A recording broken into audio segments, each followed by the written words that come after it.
आजकल के ज़माने के बच्चों की सोच। दोस्तों, आज की कहानी है मम्मी आप क्या जानो स्टैंडर्ड क्या होता है। क्या मम्मा, आज फिर से वही सब? टिफ़िन खोलते ही उसके लहजे में फिर से शिकायत थी। क्यों, क्या हुआ? सरला ने सवाल किया। मेरी हर सहेली और क्लासमेट एक से एक बढ़कर चीज़ें टिफ़िन में लाते हैं। कभी पिज्ज़ा, कभी बर्गर और नई नई डिशेज, और एक मैं हूँ। टिफ़िन खोलते ही रूपाली का स्वर कड़वाहट से भर गया। मुझे यह सब लेकर स्कूल नहीं जाना। लंच टेबल पर पटकते हुए रूपाली बोली, आप मुझे 100 रुपये दे दो, मैं कैंटीन से कुछ खरीद कर खा लूँगी। बेटा, आज ले जाओ, शनिवार को पक्का कुछ न कुछ अलग बना कर दूँगी। अभी ऑफिस में ऑडिट चल रहा है, सरला ने बेचारगी से जवाब दिया। नहीं, मुझे अपनी इंसल्ट नहीं करानी अपने दोस्तों के बीच में ये सब ले जाकर।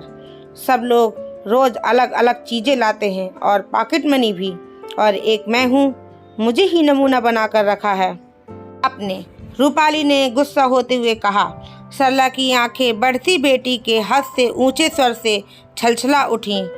रोज रोज सब्जी पराठा रख देती हो, पता भी है आपको दोस्तों के बीच में मेरी कितनी इंसल्ट होती है? ज़्यादा किया तो गांव वालों की तरह एक फल रख दिया। रूपाली लगभग चीखते हुए बोली। सरला ने अपने स्वर को शांत रखने का भरकस प्रयास रखते हुए कहा, पर बेटा, शनिवार को तो तुम्हें बदल कर लंच तो देती हूँ, फिर मुझे भी तो अपने ऑफिस जाना होता है। मैं तुम्हें पौष्टिक खाना देती हूँ तो इसमें बुराई क्या है? आप क्या जानो स्टैंडर्ड? अच्छे घर के बच्चों के सामने टिफ़िन खोलते ही मुझे जोकर वाली फीलिंग आती है। बेटा, अगर पौष्टिक खाना नहीं खाओगी तो कमज़ोर हो जाओगी, सरला ने ज़बरदस्ती टिफ़िन पकड़ाते हुए कहा। पर रूपाली तो अपनी माँ की नज़र बचाकर टिफ़िन को टेबल पर ही छोड़कर चुपचाप बस में जाकर बैठ गई और स्कूल के लिए निकल गई। जब तक सरला ने टिफ़िन को देखा तब तक बहुत देर हो चुकी थी। उसके दफ्तर जाने का समय हो गया था। उसका दिमाग सुन्न हो रहा था कि आखिर उससे गलती कहाँ पर हुई।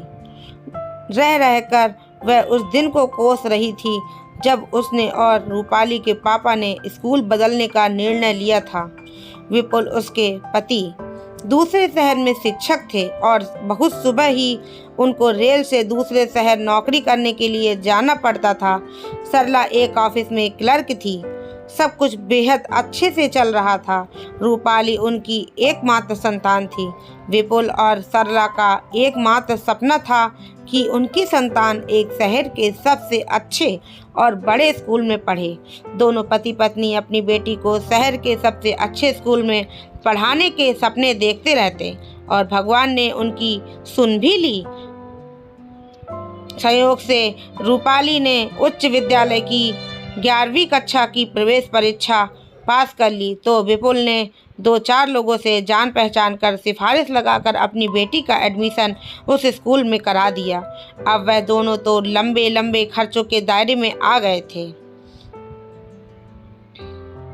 रूपाली तो एक अलग ही दुनिया में जीने लगी थी। उसे अपने मध्यम वर्गीय माता पिता आउटडेटेड लगने लगे थे। सरला की ड्रेसेज और स्कूटी उसे अपनी इमेज बिगाड़ती हुई महसूस होती। उसने बहाना बनाकर अपनी माँ को बस में जाने के लिए मना लिया। अब तो रोज़ रूपाली की सरला से टिफ़िन को लेकर बहस होती। विपुल घर आते तो सरला की एक भी बात ना सुनते।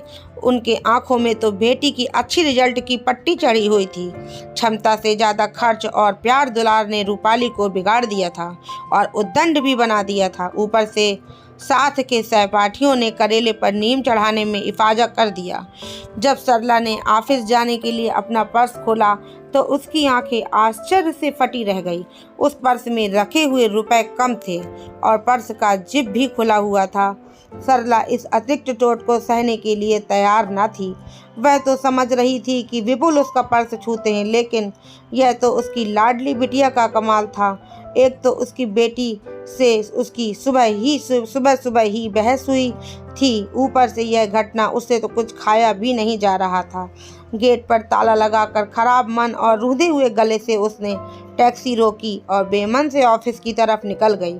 दोपहर को भी सहकर्मी रीना के जोर देने पर भी उसने कुछ खाया नहीं गया। साथ ही उसकी उम्र दराज सहकर्मी शीला जी भी उसके साथ ही बैठी थी।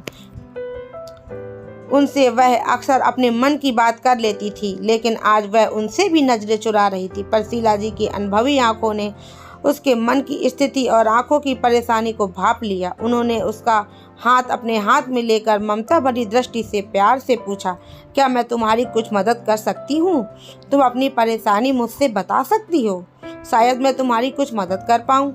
शीला के स्नेह भरे स्पर्श से सरला की आंखें छलक आई और उसने सारी बात शीला जी को बताई। शीला जी ने सरला को कुछ सुझाव दिए और दोनों अपनी अपनी सीट पर जाकर काम करने लगी। शाम को जब सरला ने वापस आकर दरवाजे की घंटी बजाई तो रूपाली ने दरवाजा खोला। माँ को देखते ही वह प्रसन्नता से भर गई और सरला जी ने भी यह जताया मानो सब कुछ समान हो। दूसरे दिन सुबह अपने लंच बॉक्स में पिज्जा देखकर रूपाली तो खुशी के मार से फूल उठी। अब तो सरला को भी आराम था। कभी ब्रेड बटर, कभी जैम ब्रेड, बर्गर और उसके मनपसंद खाने की बारिश होने लगी। अब वह आराम से बैठती और उसने अपनी बेटी रूपाली को भी यह समझा दिया था कि यदि उसे ऐसी चीज़ें खानी है तो उसे उसकी मदद करनी होगी तैयारियां करने में। रूपाली जो एक गिलास पानी तक उठाकर नहीं पीती थी, अब सब्जियां काटने और माँ की मदद करती। जल्दी ही वह इन सब से ऊबने लगी थी।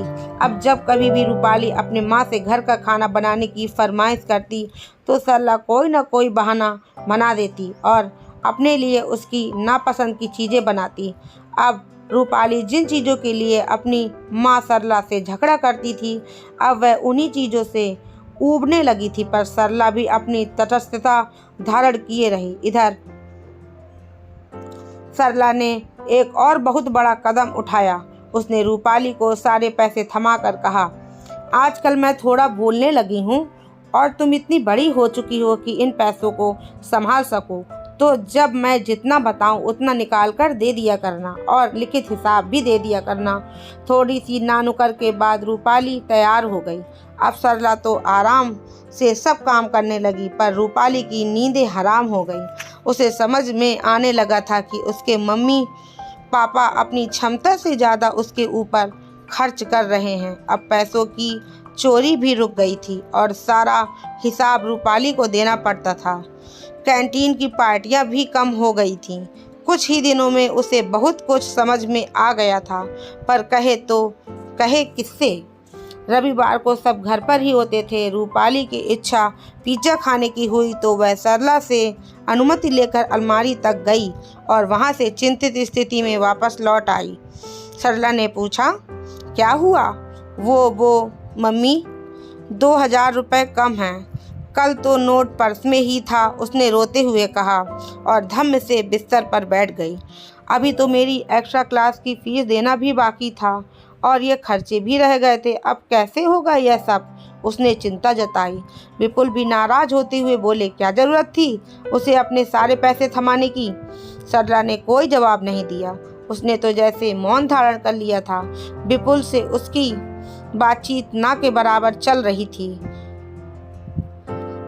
रात के खाने पर उसने विपुल और रूपाली को आवाज़ दी। विपुल तो आ गए, पर रूपाली से तो खाया भी नहीं जा रहा था। उसके चेहरे पर चिंता और परेशानी साफ दिखाई दे रही थी। एक माह निकल गया। सरला तो मज़े ले रही थी, पर रूपाली की हालत खस्ता हुई जा रही थी। इस बार भी जैसे सरला ने अपने सारे पैसे रूपाली को थमाने की कोशिश की तो रूपाली रो पड़ी। मम्मी, मुझे नहीं रखना यह सब, आप ही संभालो। मैं बहुत थक गई हूँ, मुझे पहले जैसी मम्मी ही चाहिए। पर बेटा, अब तो तुम एक स्टैंडर्ड लाइफ जी रही हो। मैं भी तुम्हें अब समझने लगी हूँ और मैं अपने आप को बदलने की कोशिश भी कर रही हूँ कि तुम्हें अपनी सहेलियों के बीच में जाकर जोकर जैसा ना लगे। सरला आराम से बोली, मम्मी, मैं गलत थी। कॉलेज में अपना रौब जमाने के लिए मैं आपके और पापा के पैसे निकाल लेती थी और कैंटीन में खाना खाती और दूसरे लोग मेरा लंच बॉक्स।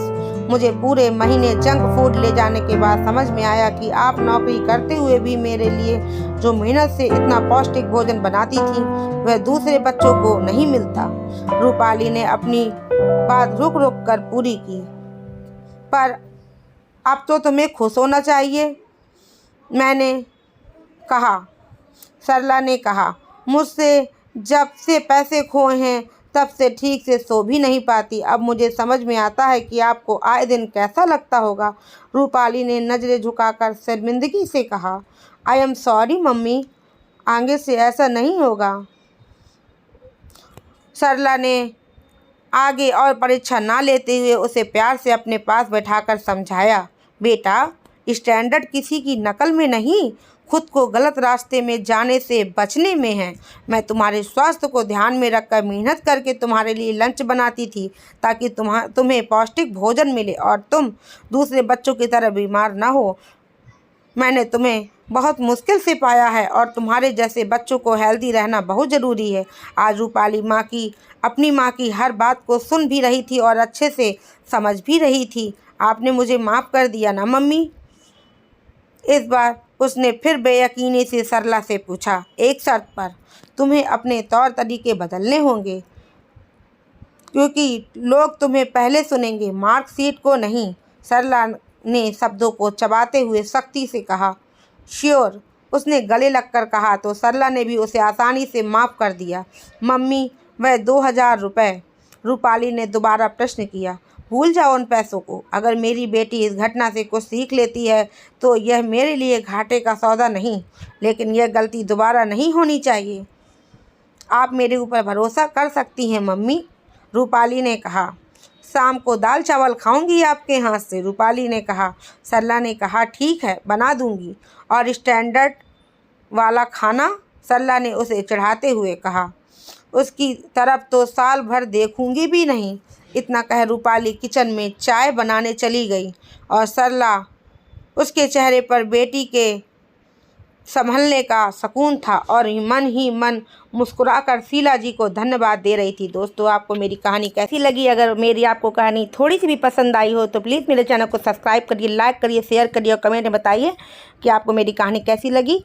तब तक के लिए जय हिंद, वंदे मातरम।